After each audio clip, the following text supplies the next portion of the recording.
नमस्कार दोस्तों, आज हमारे साथ हैं दीपिका नारायण भारद्वाज मैम। यूट्यूब पे और ट्विटर पे काफ़ी एक्टिव हैं, मेंस साइट के लिए काम करती हैं और एक ऐसा मुद्दा, इन्होंने एक ऐसी फील्ड चुनी है जिस पे हम लोग बहुत कम लोगों को काम करते हुए देखते हैं और ख़ासकर किसी महिला का ऐसे मुद्दों से जुड़ना अपने आप में एक बहुत ही अनोखी बात है। आज हम जंतर मंतर पे हैं। एक मुद्दा यहाँ पे चल रहा है जो नर्सिंग में 80-20 जेंडर बेस्ड जो डिस्क्रिमिनेशन हुआ है, जो केंद्र सरकार ने 2020 में जो पास किया था, उसके बारे में हम मैम से जानकारी लेंगे कि क्या है ये मुद्दा और इसमें क्या कमियां हैं और इसके खिलाफ लड़ाई क्यों ज़रूरी है। देखिए, मुद्दा बहुत ही सिंपल सा है कि जब आप इक्वालिटी की बात करते हैं तो इक्वालिटी 50-50 होती है, इक्वालिटी 80-20 नहीं होती है। 80-20 डिस्क्रिमिनेशन होता है।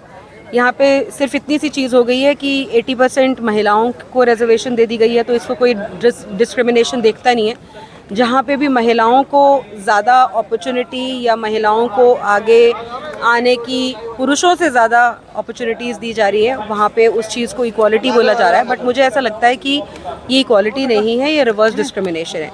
इक्वालिटी हमेशा समानता का मतलब होता है समानता, और अगर आप जेंडर के बेसिस के ऊपर अब आप रिजर्वेशन करने लग जाएंगे तो वो डिस्क्रिमिनेशन है। मैम, रिजर्वेशन तो सोसाइटी में मिलता ही है, बहुत सारे सेक्टर्स में हम देखते हैं, कास्ट के बेसिस पे और लैंग्वेज के बेसिस पे जॉब्स में रिजर्वेशन मिलता है, अलग अलग बेसिस मिलता है, तो ये अलग क्यों है? देखिए, रिजर्वेशन दीजिए, कोई प्रॉब्लम नहीं है। अगर आपको रिजर्वेशन देनी है तो 50% दे दीजिए, 80 क्यों? ठीक है ना? तो आपका जो 50% at least half of the opportunity तो रहे लोगों के पास। नहीं तो फिर आप जिस तरह से आप जॉब्स में डिस्क्रिमिनेट कर रहे हैं, फिर उसी तरह से आप कॉलेजेस में इनटेक कम कीजिए। अब कॉलेजेस में आप उतने ही मेल स्टूडेंट्स और फीमेल स्टूडेंट्स ले रहे हैं, लेकिन जॉब के टाइम पे आप उनको बोल रहे हैं क्योंकि आप आदमी हैं तो हम आपको जॉब पे नहीं रख सकते। तो ये गलत है। अगर आप एक फील्ड में सिर्फ एक ही जेंडर को देखना चाह रहे हैं तो फिर आप उसकी एजुकेशन को भी स्टॉप कर दीजिए ना उस जेंडर के लिए। ओके, तो आप कह रहे हैं कि कॉलेज में एडमिशन तो हो रहे हैं, नंबर ऑफ मेल स्टूडेंट्स ज़्यादा हैं कॉलेज में और जॉब उनको उतनी नहीं मिल रही, तो ये कहाँ जाएंगे पुरुष जो है? इतने सारे जो अनएम्प्लॉयड हैं, अगर किसी की अगर एक बहुत नंबर है, एक सर्टेन नंबर है जो चाहता है कि वो एम्स में ही काम करे, ठीक है, लेकिन उसके पास सिर्फ 20% सीट्स ही हैं क्योंकि 80% महिलाओं के लिए, ठीक है, तो ये डिस्क्रिमिनेशन ही है उनके साथ ना। अगर उनको अपॉर्चुनिटी अवॉइड नहीं दी जा रही है तो ये मतलब 50% आप कीजिए एनी विच वे। ये जो लॉ आया है, बहुत सारे, देखिए कोई अगर आप कोई भी कानून लाते हैं, अगर आप कोई भी रूल लाते हैं, आप कुछ भी लाते हैं, हम 2025 में 21वीं सदी में रह रहे हैं, आप एक कोई प्रॉपर बैकिंग दीजिए, आप कोई लॉजिकल रैशनल दीजिए, ठीक है ना, आप कोई रीज़न दीजिए, आप कोई एक प्रॉब्लम स्टेटमेंट बताइए जिसको ये सोल्यूशन है उस चीज़ का। क्या प्रॉब्लम है जिसका ये सोल्यूशन है? आप कह रहे हो कि इसके पीछे कोई रिसर्च, कोई एनालिसिस नहीं है, बस ये ले आए हैं। 2020 में ये जो लॉ आया था, इससे पहले क्या कंडीशन थी जॉब्स में मेल फीमेल जेंडर को लेके, रेशो को लेके? इससे पहले क्या कंडीशन थी? ऐसी कोई रिजर्वेशन नहीं थी पहले कोई रिजर्वेशन नहीं थी और इक्वल अपॉर्चुनिटी थी, मेल इक्वल अपॉर्चुनिटीज थी, मेल्स के लिए भी फीमेल्स के लिए भी। लेकिन अब जो है एम्स अक्रॉस इंडिया अपने जो नर्सिंग स्टाफ है उसमें 80% रिजर्वेशन महिलाओं को। ये बस एम्स में ही है या अदर जो मेडिकल इंस्टीट्यूट्स? ये सिर्फ एम्स में ही है, लेकिन अभी मुझे इतनी नॉलेज नहीं है। बट आप इन लोगों से जो इस इशू के ऊपर कोर काम कर रहे हैं, आप उनसे पूछेगा।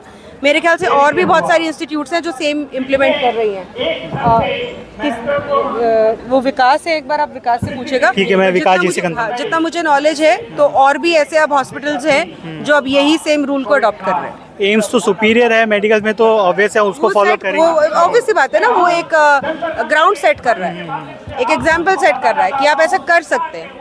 और बहुत सारी कानूनी प्रक्रिया के थ्रू लड़ाई भी कर रहे हैं हम लोग। पहले बिहार में भी एक डाली गई थी पिटिशन, फिर अब सुप्रीम कोर्ट में भी PIL डाली है, तो देखते हैं कि क्या सुप्रीम कोर्ट हमारा कहता है। आपको क्या लगता है कि इसका रीज़न क्या? कोई रिसर्च नहीं है, कोई एनालिसिस नहीं है, तो फिर ये इतना डिस्क्रिमिनेशन का क्यों किया सेंट्रल गवर्नमेंट ने?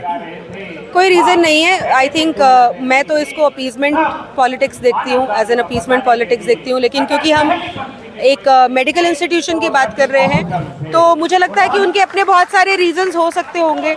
आई थिंक आप कंफर्ट के नाम पे वो ये कर रहे हैं या पेशेंट्स की सेंसिटिविटी के नाम पे ये कर रहे हैं, जो भी कर रहे हैं। मतलब मेडिकल केयर में तो मुझे याद कहानी याद आती है श्रवण कुमार की, जो अपने पेरेंट्स को लेके घूमते थे। सबसे जो पुरानी जो कहानी अगर मैं याद करता हूँ तो उससे बड़ी तो अपने माँ बाप के ख्याल करने के लिए, केयर के लिए, उससे बड़ी कोई कहानी नहीं है। और श्रवण कुमार तो लेके घूमते थे, वो मेल थे, तो क्या कहानियों में उन्हें भी फीमेल कर देंगे आगे, पता नहीं क्या करेंगे। चलिए, ये लड़ाई चलती रहेगी, मैम से इस तरह बात करते रहेंगे और भी मुद्दों में मैम बात करने के लिए मैम से टाइम पे जुड़ने की कोशिश करेंगे। Thank you.